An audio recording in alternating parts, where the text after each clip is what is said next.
Bismillahirrahmanirrahim. Assalamualaikum warahmatullahi wabarakatuh. Innal hamdalillah nahmaduhu wa nasta'inuhu wa nastaghfiruh wa na'udzubillahi min syururi anfusina wa min sayyiati a'malina may yahdihillahu fala mudhillalah wa man yudlil fala hadiyalah. Asyhadu an la ilaha illallah wahdahu la syarikalah wa asyhadu anna Muhammadan abduhu wa rasuluh. Ya ayyuhallazina amanu taqullaha haqqa tuqatih wa la tamutunna illa wa antum muslimun. Ya ayyuhan nasu taqu rabbakumul ladzi khalaqakum min nafsin wahidah wa khalaqa minha zawjaha wa bassa minhuma rijalan katsiran wa nisaa'a. Wattaqullaha allazi tasaaluna bihi wal arham innallaha kana 'alaikum raqiba. Ya ayyuhallazina amanu taqullaha wa qulu qawlan sadida yuslih lakum a'malakum wa yaghfir lakum dzunubakum wa may yuti'illah wa rasulahu faqad faza fawzan azima. Amma ba'du fa inna khairal kalami kalamullah wa khairal hadi hadi Muhammad sallallahu alaihi wasallam wa syarrul umur muhdatsatuha fa inna kulla muhdatsatin bid'ah wa kulla bid'atin dhalalah wa kulla dhalalatin finnar. Saudara yang dirahmati Allah, kita lanjutkan untuk membacakan kitab Fikih Muyassar ini ya. Sekarang sudah masuk ke kitab haji ya. Sebelumnya kitab taharah, kitab sholat, kitab puasa ya. Kemudian yang terakhir itu kitab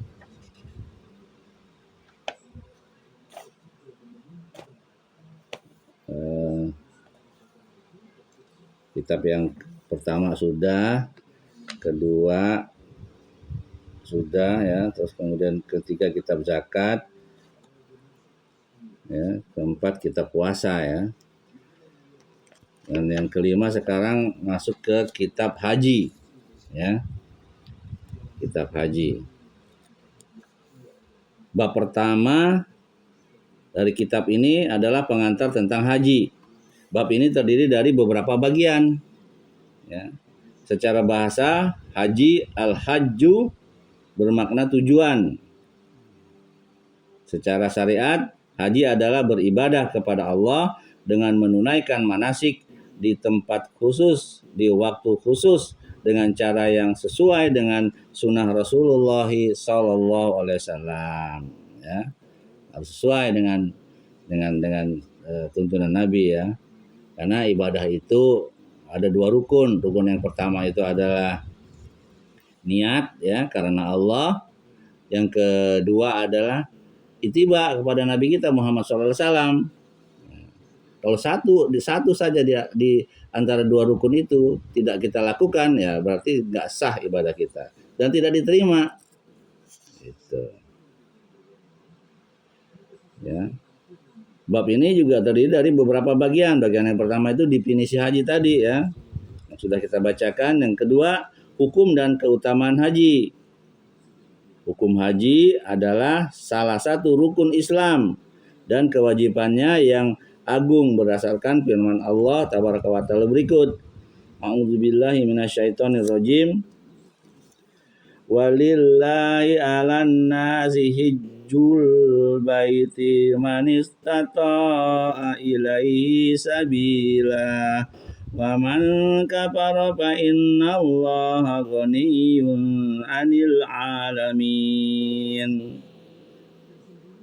Dan di antara kewajiban manusia terhadap Allah adalah melaksanakan ibadah haji ke Baitullah, yaitu bagi orang yang mampu mengadakan perjalanan ke sana. Barang siapa yang mengingkari kewajiban haji, maka ketahuilah bahwa Allah Maha Kaya, tidak memerlukan sesuatu dari seluruh alam. Ya, Ali Imran ayat 97. Ya, haji ini merupakan rukun Islam ya.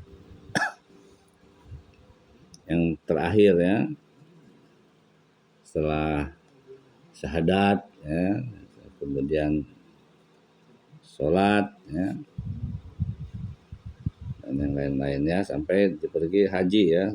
Setelah puasa Ramadan haji ya ke Baitullah.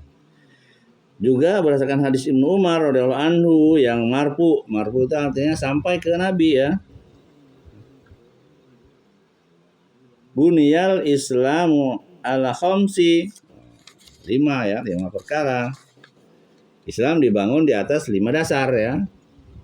Yang pertama itu Nabi SAW menyebutkan salah satunya adalah haji. Dan umat Islam telah berijma atas wajibnya haji bagi orang yang mampu sekali selama seumur hidup. Ya. Tapi kalau udah haji yang kedua itu udah sunnah ya. Gitu. Bukan wajib lagi hukumnya. Karena dia udah boleh membadalkan orang tuanya ya gitu.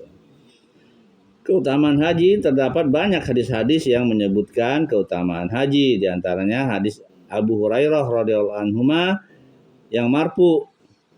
Ya. Al-umratu ilal umrati kafaratun lima bainahuma wal hajjul mabrur laisa lahu jazaun illal jannah. Ya. Umroh yang satu ke umroh berikutnya adalah pelebur untuk dosa-dosa di antara keduanya. Dan haji yang mabrur tidak ada balasan baginya kecuali surga. Ya kan? Ini diriwayatkan oleh Muslim nomor 1349. Juga sabda beliau SAW, man hajja lillahi falam yarfus walam yabsuq roja'a kayaumi waladathu ummuhu.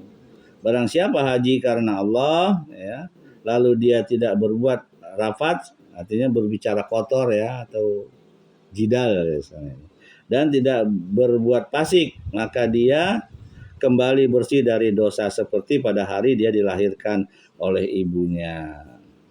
Ya. Muttafaqun alaih dalilnya ya. Bukhari itu nomornya 1021, Muslim nomornya 1350. Dan hadis-hadis banyak yang lainnya ya. Itu bagian yang kedua. Bagian yang ketiga, apakah haji wajib dalam seumur hidup lebih dari satu kali? Haji itu tidak wajib dalam seumur hidup kecuali hanya sekali saja. Tadi sudah saya jelaskan ya. Lebih darinya adalah sunnah. Berdasarkan hadis Abu Hurairah radhiyallahu anhu bahwa Nabi SAW bersabda, ya, Ayyuhan nasu qad faradallahu alaikumul hajja fahujju faqala rajulun aqulla amin ya Rasulullahi faqal law qultu na'am lawajabat walamas tatoktum. Ya. Wahai manusia, sungguh Allah telah mewajibkan atas kalian haji, maka berhajilah.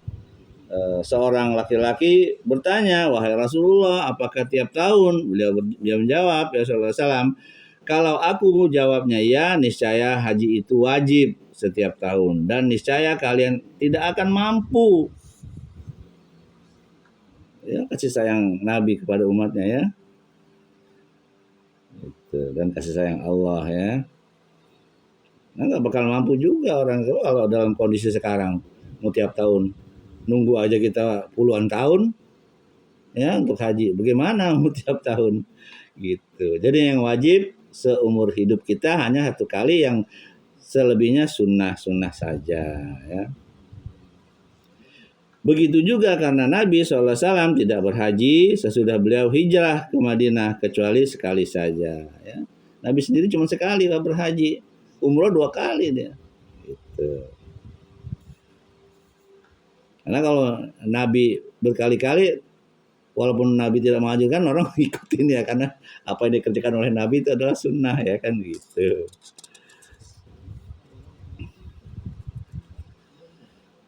Ya. Tapi kalau kita ada duit ya, sunnah bagus ya kan gitu. Karena apa melebur dosa dari haji ke haji berikutnya, umroh ke umroh berikutnya. Tapi sama juga dari Jumat ke Jumat berikutnya melebur dosa-dosa kecil ya. Nah, juga dari sholat 5 waktu ke 5 waktu berikutnya itu melebur dosa-dosa kita yang kecil. Kalau dosa-dosa besar tidak ya, tentu dengan taubat ya, taubat, dan taubat itu 3 syaratnya ya, tidak melakukan lagi tuh yang pertama itu. Menyesal ya. Nah, gitu. Dan para ulama berijma bahwa haji tidak wajib atas orang yang mampu kecuali sekali seumur hidup. Orang yang sudah mampu harus bersegera menunaikan ibadah haji manakala syarat-syaratnya sudah terpenuhi. Bila dia menunda tanpa uzur, maka dia berdosa berdasarkan sabda Nabi SAW. Ya. Ta'ajjalu ilal haji fa inna ahadakum la yadri ma ya'ridulahu. Bersegeralah menunaikan haji karena sesungguhnya seseorang dari kalian tidak tahu apa yang akan terjadi padanya ya, berupa kematian, sakit atau hajat lainnya. Jadi kalau banyak duit ya, belum pernah haji ya, wajib pergi haji. Jangan nunda-nunda nanti nunggu tua ya kan, nunggu aman misalnya gitu. Udah kalau kita udah niat haji, udah mampu lakukan. Kita nggak tahu umur kita. Ya, bisa saja baru berniat mati kan, tapi kita udah dapat niat hajinya. Atau sakit, stroke umpamanya ya. Nauzubillah min dzalik ya. Gitu.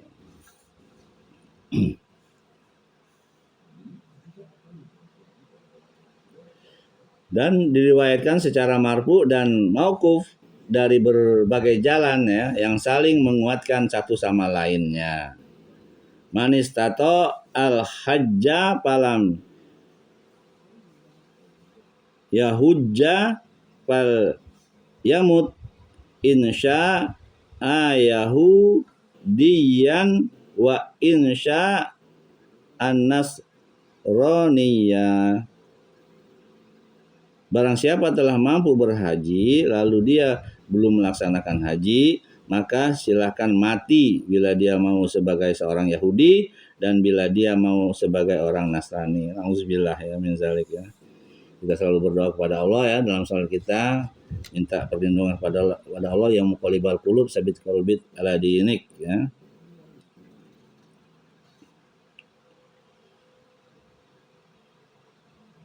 Ya, dalam tahiyat kita sering berdoa seperti itu. Ya Allah, Engkau yang membolak-balikkan hati, tetapkanlah kami agar selalu taat kepadamu. Jangan sampai Allah belokkan ya. Kita jangan bangga dulu undang-undang sudah Islam, tapi nggak mau belajar, akhirnya dibelokkan sama Allah jadi Nasrani atau Yahudi. Nauzubillah min dzalik. Bagian yang keempat ya. Bagian yang keempat yaitu syarat ya. Syarat-syarat haji. Disyaratkan untuk wajibnya haji 5 syarat ya, ada 5 syaratnya. Yang pertama Islam ya, kalau kafir nggak perlu ya.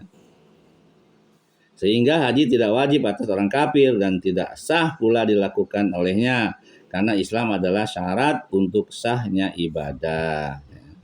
Karena orang kafir nggak sah ibadahnya ya. Sedekah aja dia hanya dibayar sama Allah di dunia, di akhirat nggak dapet dia. Itu. Jadi semua amal baik dia itu dibayar langsung tunai oleh Allah di dunia ini. Itu untuk orang kafir. Tapi di akhirat dia nggak dapat ya. Tapi kalau Islam di dunia dibayar, di akhirat juga dibayar. Yang kedua syaratnya itu berakal sehingga haji tidak wajib atas orang yang gila. Tidak sah dilakukan olehnya karena akal merupakan syarat untuk taklif ya. Diberikan beda kewajiban. Sedangkan orang gila bukanlah termasuk pihak yang diberi beban kewajiban dan pena diangkat darinya sampai dia sadar atau penyakit gilanya sembuh ya. Sebagaimana dalam hadis Ali radhiyallahu anhuma bahwa Rasulullah SAW bersabda, Rufi'al qalamu an salasa anin naimi hatta yastaikito ya yastaikizo wa anis sobiyyi hatta yabluga wa anil majnun hatta yupika. Pena diangkat dari 3 orang ya. 3 keadaan lah ya. Ada orang yang tidur itu nggak dicatat ya, kalau dia ketiduran nggak sholat itu nggak dicatat ya, sehingga dia bangun. Begitu dia bangun dia ingat dia belum sholat, langsung lah dia sholat ya kan. Itu dari anak-anak sehingga dia dewasa, ada anak yang belum balik ya. Kalau dia belum balik mau belajar sholat ya boleh. Dan dari orang gila sehingga dia sadar ya. Begitu dia sudah sembuh baru dikenakan syariat Islam. Yang ketiga itu balik, sehingga haji tidak wajib atas anak-anak karena dia bukanlah termasuk pihak yang diberi beban kewajiban ya. Dan pena diangkat darinya sampai dia dewasa berdasarkan hadis di atas tadi ya. Rofi al qalamu an salasa, pena diangkat dari 3 orang dan seterusnya. Akan tetapi seandainya anak-anak melaksanakan haji maka hajinya sah ya. Tapi dia tidak wajib, tapi hajinya sah. Walinya yang berniat untuknya bila dia belum mumayyiz, namun hajinya tidak menggugurkan dari kewajiban haji Islam tanpa ada perbedaan pendapat di kalangan para ulama berdasarkan hadis yang diriwayatkan oleh Ibnu Abbas radhiyallahu anhuma, annam ro'atan rofaat sobiyan faqalat ya Rasulullah alihaza hajjun, qala na'am walakil ajrun. Bahwa seorang wanita mengangkat seorang anak balita seraya berkata, wahai Rasulullah, apakah anak ini mendapatkan haji? Beliau menjawab, ya, dan kamu mendapatkan pahala.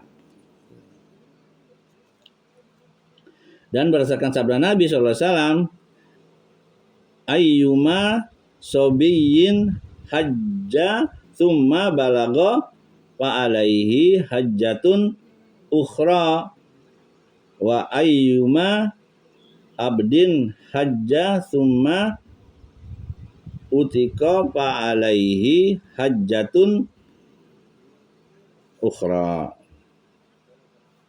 Anak balita maupun yang berhaji kemudian balik ya, maka dia berkewajiban haji lagi. Dan hamba sahaya manapun yang menunaikan haji kemudian dia memerdekakan maka dia maka dia berkewajiban haji lagi ya. Dalilnya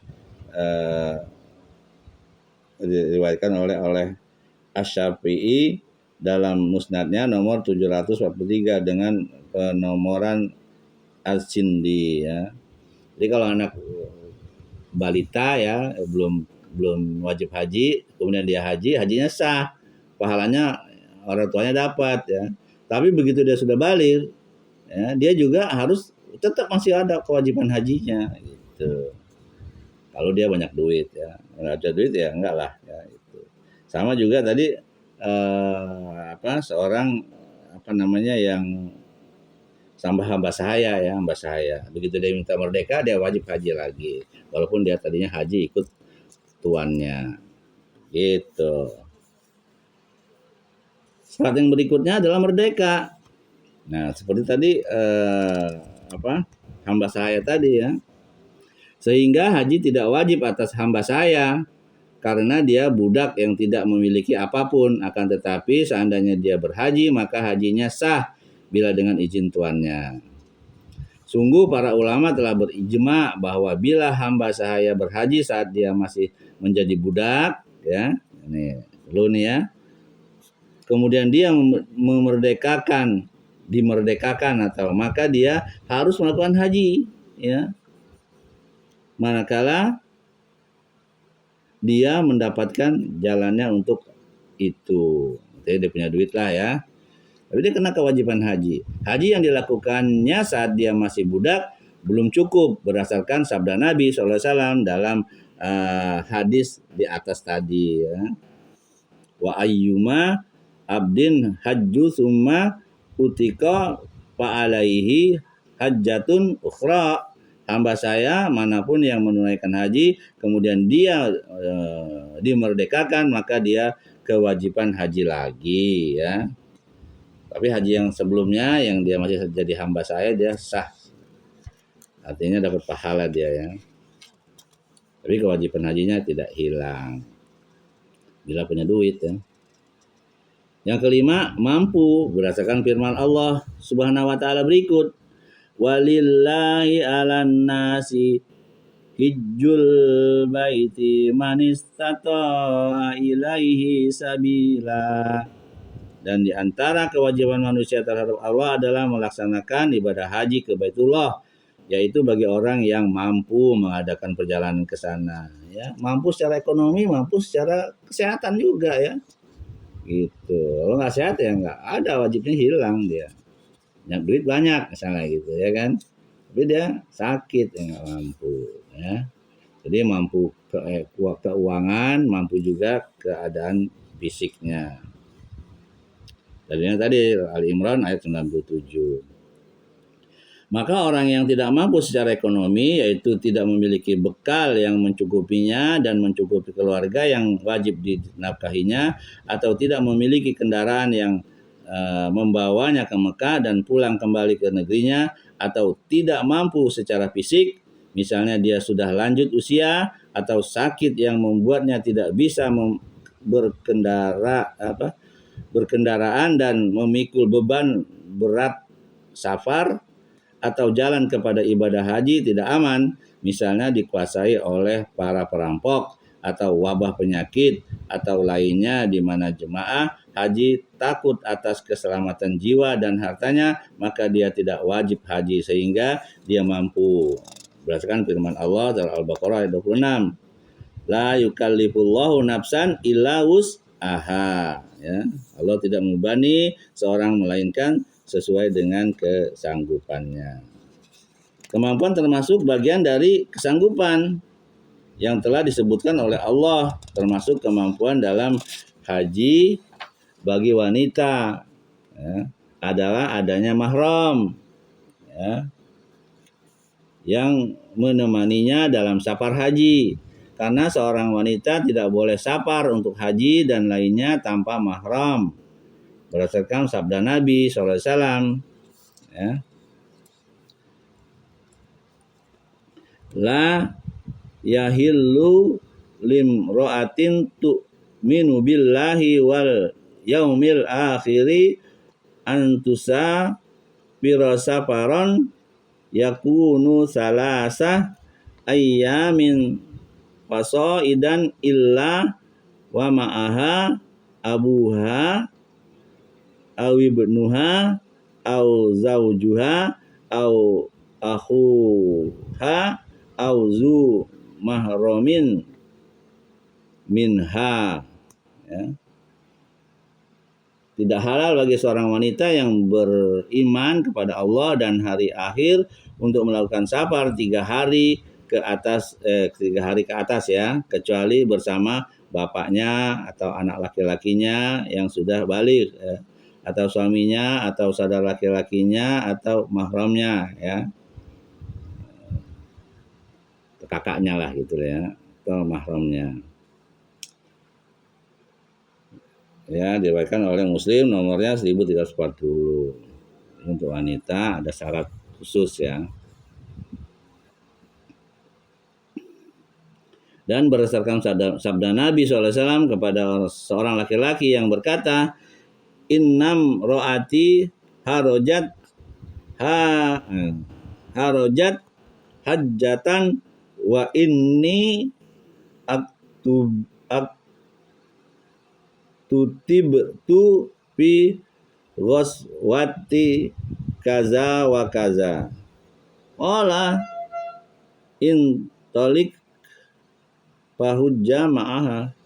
Sesungguhnya istriku berangkat haji dan sesungguhnya aku telah dicatat sebagai pasukan dalam peperangan demikian. Dan demikian maka Nabi menjawab, pergilah dan berhajilah bersama istrimu. Seorang laki-laki udah tercatat dia mau berjihad ya, mau perang. Tapi istrinya mau haji, maka dia suruh antar haji istrinya dulu. Kalau ibunya ya dia antar ibunya dulu, jihadnya nanti. Bagian yang kelima, hukum umroh dan dalilnya. Umroh wajib atas orang yang mampu sekali seumur hidup berdasarkan firman Allah Tabaraka wa Ta'ala berikut. Wa atimul hajja wal umrata lillah, dan sempurnakanlah ibadah haji dan umroh karena Allah. Al-Baqarah. Jadi umroh juga wajib ya. Gitu. Makanya kalau kita haji sekaligus umroh ya. Biasanya umroh dulu kalau tamattu ya. Gitu. Kalau Indonesia biasanya hajinya tamattu ya. Karena dia wajib membayar hadiyu ya, pembelian. Nah haji itu ada 2 ya, 3 bahkan ya, tamattu, qiron, dan satu lagi itu, saya lupa ya.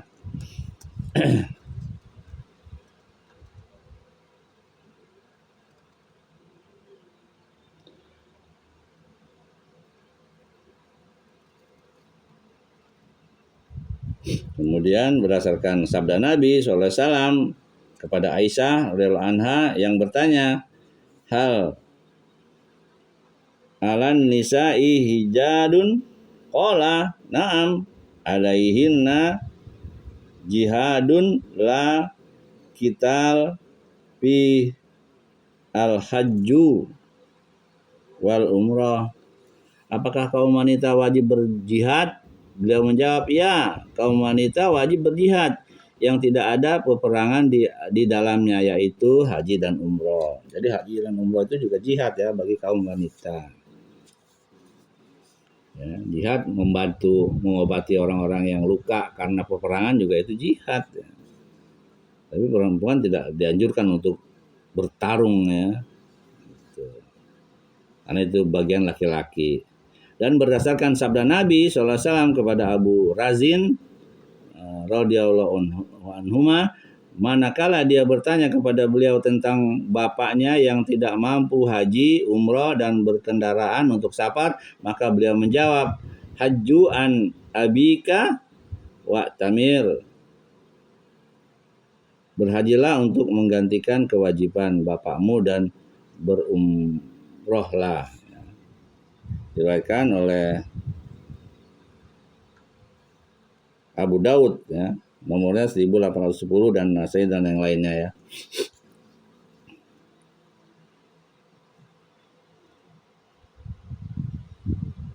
Kemudian rukun umroh itu juga ada 3 ya. Yang pertama itu rukunnya berihram, sama dengan haji ya. Tawaf, kemudian sa'i, gitu. Itu rukun. Kalau dia tawaf saja tidak sa'i, tidak sah ya umrohnya. Bagian yang keenam, mawakid haji dan umroh. Secara bahasa mawakib ya, secara bahasa mawakid ini adalah jamak dari al-miqatu yang bermakna batas ya, mikot ya. Tempat kita mikot kalau kita berhaji atau umroh ya. Secara istilah syariat adalah tempat atau waktu untuk sebuah ibadah. Mawakid terbagi menjadi zamaniyah, mikot yang berhubungan dengan waktu, dan makaniyah, mikot yang berhubungan dengan tempat.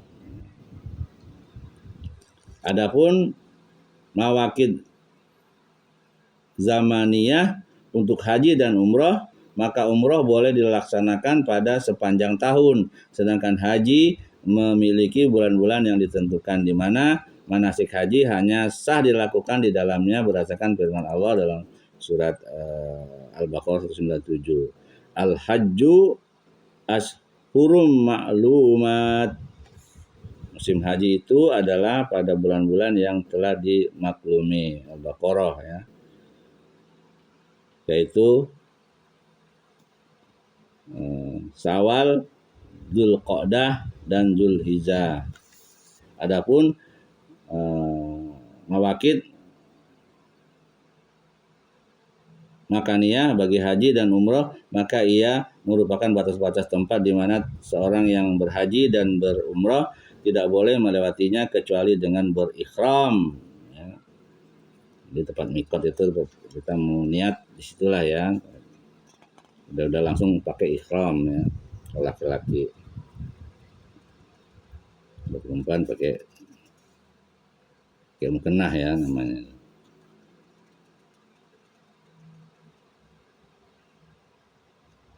Masih banyak syaratnya ya, dan tidak boleh pakai celana dalam. Nyalahin laki-laki ya. Nanti kita akan belajar tentang di mana mikot-mikotnya itu ya. Yang sering kita lakukan adalah di apa namanya itu, kalau dari Madinah kita di Harbir ya, atau di Yalamlam kalau dari Jeddah. Banyak ya, ada beberapa mikot ya. Rasulullah SAW telah menjelaskan dalam hadis Ibnu Abbas radhiyallahu anhuma yang berkata, Rasulullah SAW menetapkan mikot Dzulhulaifah, Dzulhulaifah ya, bagi orang yang dari Madinah ya, Dzulhulaifah atau apa itu namanya lupa ya. Atau Juhfah bagi orang yang dari Sam. Kemudian Kornul Manazil bagi orang yang dari Najd. 3 ya, dan Yalamlam bagi orang Yaman ya. Mikot-mikot tersebut adalah untuk mereka dan untuk orang-orang yang melewatinya dari kalangan selain penduduknya, yaitu mereka yang ingin haji atau umroh. Barang siapa yang tempat tinggalnya sesudah mikot, maka mikotnya dari arah tempatnya memulai berjalan haji atau umroh hingga orang Mekah mikotnya dari Mekah ya. Dari Mekah tapi dia pergi dulu ke yang ya Lam ya gitu. Nah, kalau di Madinah itu dari Dzulhulaifah ya, atau Bir Ali ya, yang masyhur itu Bir Ali ya. Wallahu a'lam ya.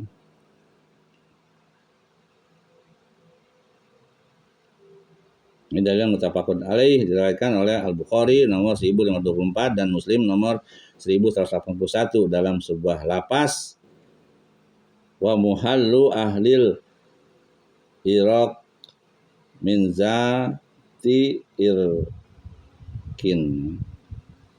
Barang siapa melampaui tempat mikot di atas tanpa ihram, maka dia harus kembali kepada mikot tersebut ya. Dia harus, kalau melewatin tanpa ihram, dia harus balik lagi ya ke mikot tersebut bila mungkin, dan bila tidak mungkin kembali ke mikot, maka dia harus membayar fidyah, yaitu seekor kambing yang dia sembelih di Mekah dan membagikannya kepada orang-orang miskin di tanah haram, tanah suci maksudnya ya. Adapun orang yang rumahnya sesudah mikot, maka dia berikhram di rumahnya berdasarkan sabda Nabi SAW. Tadi kalau dia di Mekah ya dia bermikot dari Mekah itu ya. Wa man kana duna zalika famin haitsu ansha'a. Barang siapa yang tempat tinggalnya sesudah mikot, maka mikotnya dari arah tempatnya memulai perjalanan haji atau umroh. Itu saja ya yang saya bisa sampaikan. Mudah-mudahan kita makin bertambah ilmu kita, terutama tentang haji ini ya. Sekarang sedang bulan haji ya. Mudah-mudahan kita bisa diberangkatkan sama Allah, dikasih rezeki untuk pergi haji ya, dalam keadaan sehat, dalam keadaan mampu ya, dalam keadaan berilmu, ya, sehingga kita tidak ikut-ikutan dalam bermanasik itu, ya. Kita harus belajar, ya, mana yang rukunnya haji, mana yang wajib haji, mana yang sunnah haji, ya, mana syarat-syarat haji, ya. Itu saja yang saya sampaikan, mudah-mudahan ini bermanfaat untuk diri saya terutama dan diri antum semua. Kebenaran itu milik Allah dan kesalahan itu milik diri saya sendiri karena kebodohan saya, karena minimnya ilmu saya mohon ampun kepada Allah, ya.